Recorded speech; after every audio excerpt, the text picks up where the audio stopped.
Hey Tubies, it's Psychic Bob. Well, it is so good to be back with you. Well, here it is Friday. That means UFO Friday. And I got some interesting stuff to talk about today. But before we get into all that, first of all, I want to say thank you. Thank you to all of you who came out to yesterday's video.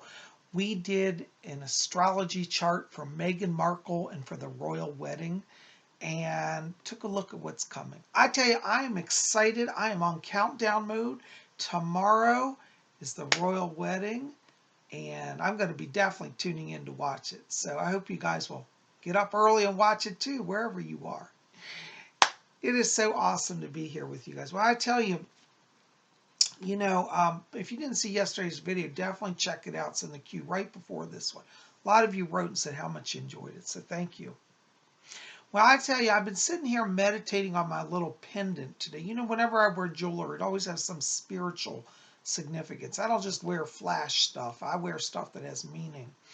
And I'm wearing my little silver Wiccan chalice. Isn't that beautiful? Can you guys see that? Oops, I'm dropping it here. This is a little pendant that I wear. As you know, I'm serve in the Order of the Purple Cord, which is the Wiccan order I founded. I am the keeper of the sacred chalice. And that means I honor the goddess's symbol, the sacred chalice, and I preserve a sacred chalice. But whenever I look at the chalice, it also reminds me that as a medium, I'm like a chalice. Like a chalice receives substance into itself. We fill it with liquids, wine, water, whatever we put in a chalice. But a medium is somebody who also receives like a chalice.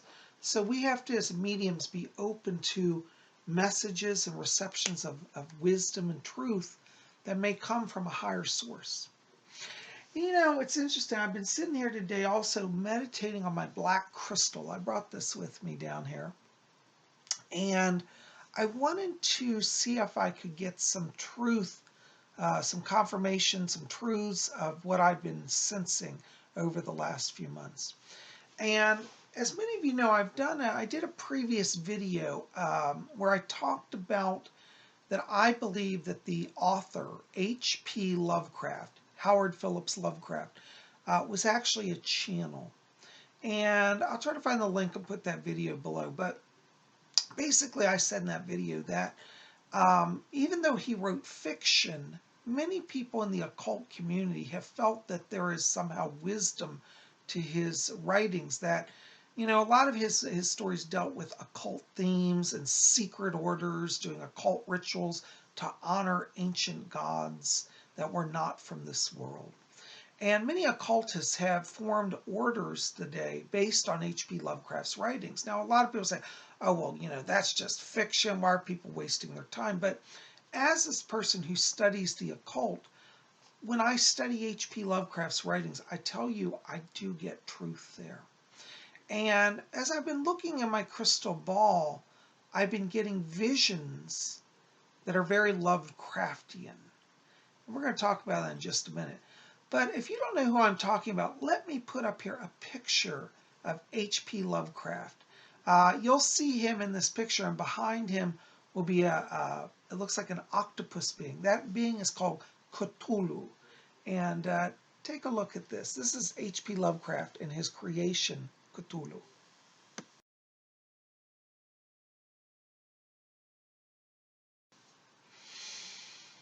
And so this creature, which is called Cthulhu, in the stories of H.P. Lovecraft, they say that Cthulhu was a being who came from the stars. He was not from this earth. He's not organic to the earth.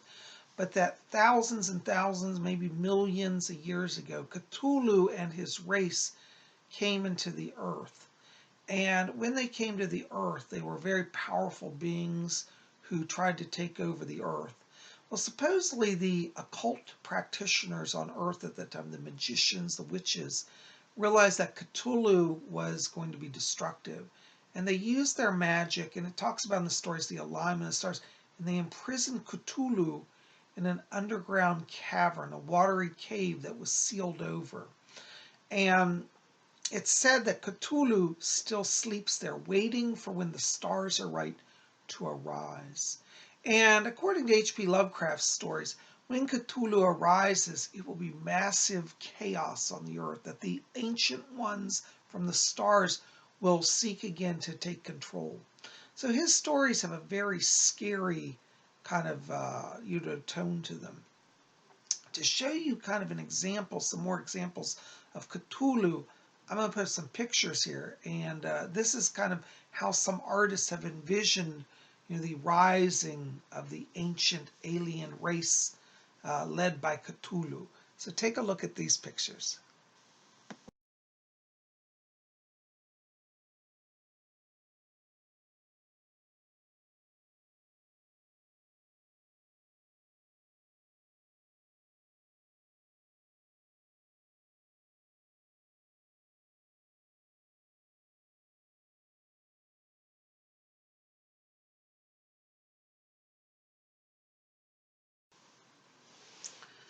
Pretty spooky stuff, huh?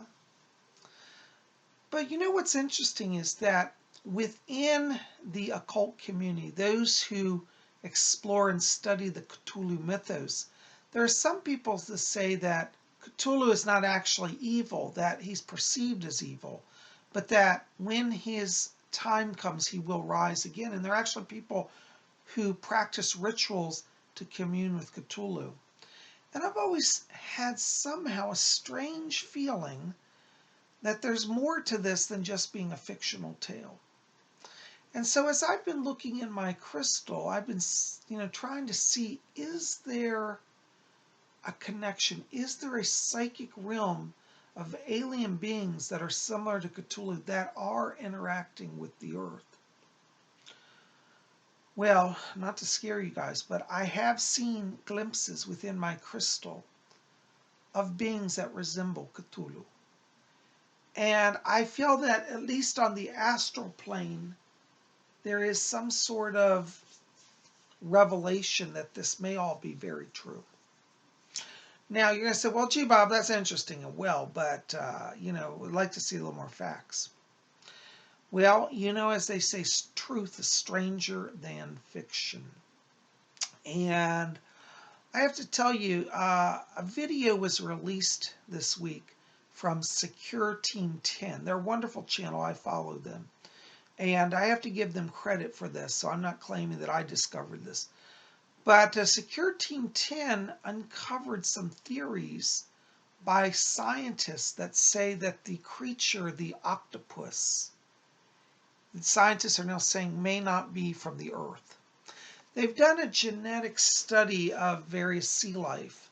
And when they get to the octopus, the DNA sequencing, the genomes, the genetic structure has a form that doesn't fit any other form of life in the sea. Now, that could just be an anomaly. But as they've studied and broken down the information about the genetic sequencing, the coding, and again, I'm not a scientist, they've said that it appears as if these creatures did not originate on the Earth. No joke. The scientists, literal famous scientists, are now saying that the octopus may well be an alien creature that was introduced to the Earth. In terms of aquatic life, it is considered the most intelligent of creatures. And some octopuses and squid, which are, I don't know if squid are actually related, but they're similar. There are stories of the ancient days of squid being like 100 feet long, even bigger. And I've been to the Smithsonian Institution and seen the bodies of giant squid. And it's believed that the octopus also, in some areas, grow that large. It's more common to see squid, but octopuses also are believed to have at one point been gigantic or have the potential to become gigantic. So when H.P. Lovecraft was writing his stories back in like the 1920s, there was no genetic studies going on. They didn't know about DNA then, and so there was no talk of octopuses or squids being alien. But now, today, with modern technology, the scientists are saying of all the aquatic life, something is up with the octopus, that it is a creature that has an intelligence far superior to any other sea creature. It is a creature that has a history that does not fit into the standards of sea life. It is almost set apart from every other creature in the sea. So this begs the question, could H.P. Lovecraft's visions, by the way, let me just clarify for those of you who haven't seen the previous video. H.P. Lovecraft wrote his stories of Cthulhu and the aliens that came from other worlds from dreams that he had. And this is why many in the cult community say that H.P. Lovecraft's dreams were actually channelings. And so now they're saying that if the octopus is not from this planet, in fact, they've put forth the belief that they arrived on Earth possibly through meteor or through eggs that were somehow traveled through space and blended into our Earth, like literally fell from the sky and into the oceans and hatched. Then the octopus is truly a creature from the stars. And if that's true, that may give us an insight as to what type of life we could expect to find in the universe. I would encourage you to read the stories of H.P. Lovecraft. The most famous one is called The Call of Cthulhu. And I really recommend that because he gives a whole kind of vision of a cult. It's interesting. There in his stories around the world, there are various cults who are formed in the far jungles of Africa and up in the north in the far reaches of the Arctic Circle and down in the Antarctic. There are small little gatherings of people, mostly native peoples, who have idols of an octopus-like god called Cthulhu. And in the story, it says that all the natives say that Cthulhu came from the stars and is an ancient god. Really interesting. Maybe, just maybe, there's more truth to that than we know. You know, they always say that truth is stranger than fiction. And so, as I've been looking in my crystal today, I have been asking myself, could Cthulhu be real? Could all of this be true? And are we about to have a revelation, the likes of which the world has never seen? Supposedly, in the cult community, there are people who truly believe that Cthulhu is going to rise. They hold rituals. In their view, they don't view Cthulhu as terrifying as depicted in the fiction. They believe that his presence will be shocking to the world, but that Cthulhu is a superior intelligence from another world who will set the world on a new course of evolution, and that when Cthulhu rises, those who have been loyal to him, have served him, have honored him, believed in him, they will be part of the new world. Talk about the New World Order, huh? I think Cthulhu would throw the Illuminati into shock. But anyways, discovering that the scientists are now saying this really kind of stirring up my whole belief in the concept that maybe H.P. Lovecraft was and is a channel. So I would encourage you, do some research on this. Look up H.P. Lovecraft stories. Maybe if you've got some of his books in your house, maybe you read them 20 years ago and forgot about it, dig it out. Look up particularly the Call of Cthulhu. That's the name of the story that starts it. Now he has numerous stories that have Cthulhu, but that's one of the first. Also, there's in his stories, there's the cult of Dagon, which is believed to be part of the whole grouping of Cthulhu. Dagon is a fish-like god who also dwells in the deep. And could it be that these supposed myths or dreams are actually channelings of an alien world? And could we be on the brink of discovering an entire new existence deep within the sea? You know, as many of you know, I like to do sea witchcraft, sea magic. I'm a bit of a sea witch. And so while I've been down here at my mom's, I have been able to get out to the water. But I can assure you, when I go to the water, I'm going to tune into that energy and see if I get more energy from the sea. In the meantime, I am studying my crystal, and I have had glimpses of alien worlds that are very similar to what I've read about in the Cthulhu mythos. Could it all be in my mind? Yeah, maybe. But then again, the mind is the place where channeling occurs. So it leads a great mystery here. And I'm going to be reflecting more on this. We'll talk more about this. But today I want to share that with you and see what you think about that. Anyway, so tell me in the box below, have you read about Cthulhu? Have you read the stories of H.P. Lovecraft? Have you heard about the scientific belief that the aliens, or that the octopus and the squid are alien life forms? What would this mean? Let's have a discussion in the box below. You guys are the greatest. Thank you for being here. I love you guys. I'm so glad to be here. I'm sorry I can't take you out. We're in Virginia. We're having a lot of flooding. Say prayers for all of us here. There's been a lot of damage, even in this neighborhood where I am. So some of the streets in town are closed, and transportation is limited. Buses are having problems everywhere. So say a prayer for Virginia, and Maryland. This is where the flooding's really bad. You guys are the best. Not to worry. Psyche Bob's safe. I'm cozy in my home on higher ground. But I'm still with my mom, having a great time.